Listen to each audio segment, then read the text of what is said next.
it's a Super Sean playing Super Mario Maker. Woohoo! Hello, it's N60 Sean here. We've got another level video for you. This one's a little bit different to some of the other ones because first of all, I'm going to start off with a work in progress. This level is called Lavender Town. It's based on Lavender Town, which is like the scary ghost town from Pokemon Red, Blue and Yellow. So it's all Pokemon special level, but I don't have any Pokemon costumes unlocked, which is a bit annoying. And I don't really want to upload this level without having the Pokemon costumes in it. It just doesn't seem like there's much point. But I thought I'd show you the level anyway, just so if you had any ideas of how to improve it, how to make it better, how to maybe tighten up some of the puzzles, then that would be ideal as well. So we've started off with a Link costume, just to show you, but we've seemed to have changed into someone from Animal Crossing, which is okay. So the whole premise of the whole story behind this Lavender Town level is that there's loads of ghosts blocking your way out of Lavender Town. So you need to go and climb up Lavender Tower, which is where they bury all the dead Pokemon. That's actually in the Pokemon games. It's not something just weird that I've made up. That's off of the Pokemon games. So you need to get to the top of Lavender Tower where you face off against a Marowak, because again in the games you have to put Cubone's mother's soul to rest. Again, this is in the games, not from my sick mind. So I've put a Marowak at the top of this level. How have I done that? Well, you'll see how I've cobbled together a Marowak in due course. So this level's more built around puzzles rather than dodging enemies. I don't think really there's many places where you can die in this one, to be quite honest.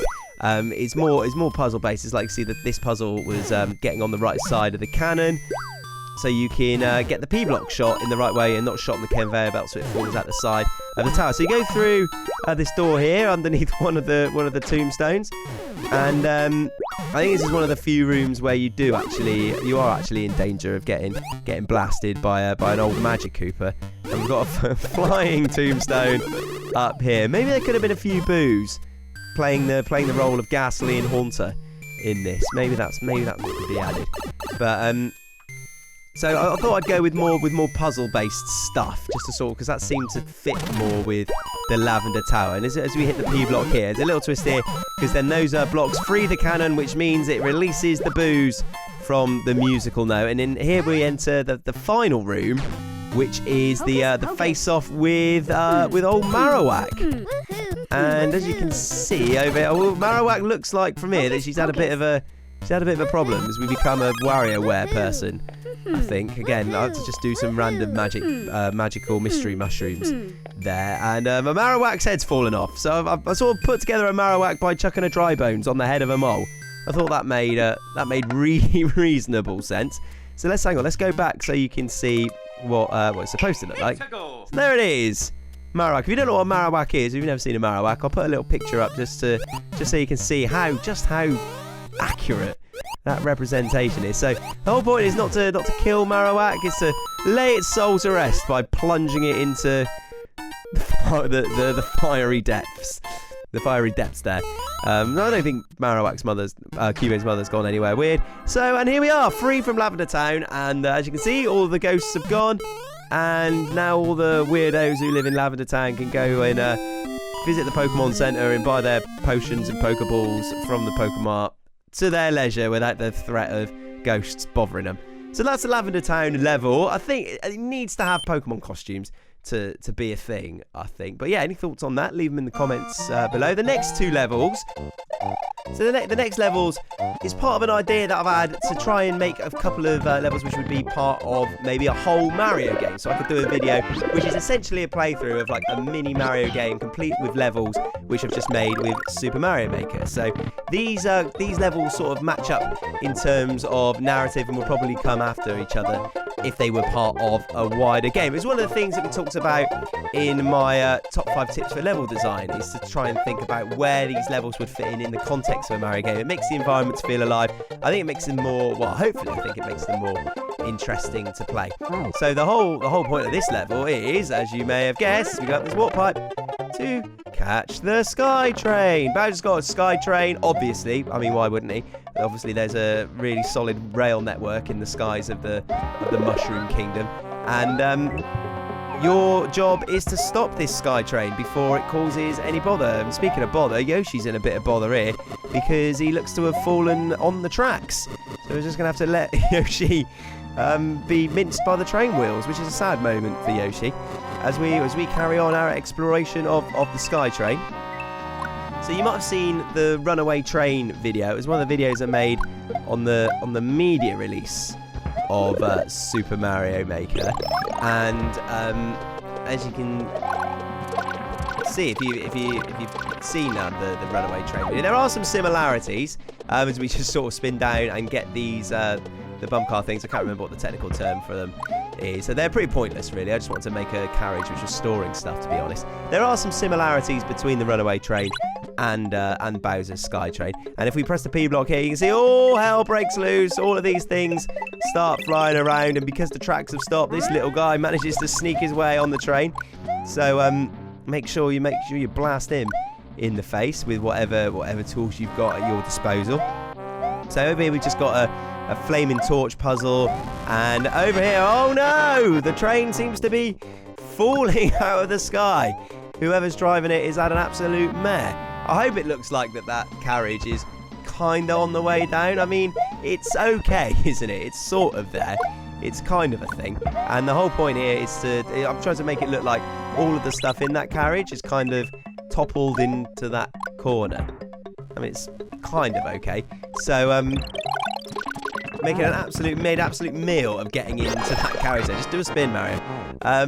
So now we're in the old train carriage, and here's Bowser Jr., who's obviously not happy because he's completely messed up his old man's train. It seems to be hurtling towards the ground at great speed, and there's bombs falling on his head. So the whole point of this, to try and escape the plummeting train carriage, or the train engine or whatever it is to chuck bombs down the front of the train.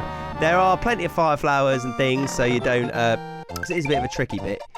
So as we just sort of pop up there to get you a little one-up. Oh, hello. So look who's back. Look who's come to join the party. And that is it for the SkyTrain level. So once you've done that, you're back on solid ground. And yes, it was very important that I got those 25 stars as opposed to the 5 stars, because they're going to be very important in nobody's life. So that's Catch the SkyTrain. Again, any thoughts on that? And that's meant to be, are all welcome, and that's meant to be part of this is meant to join on to the next level that I'm about to show you, which is the bridge attack level.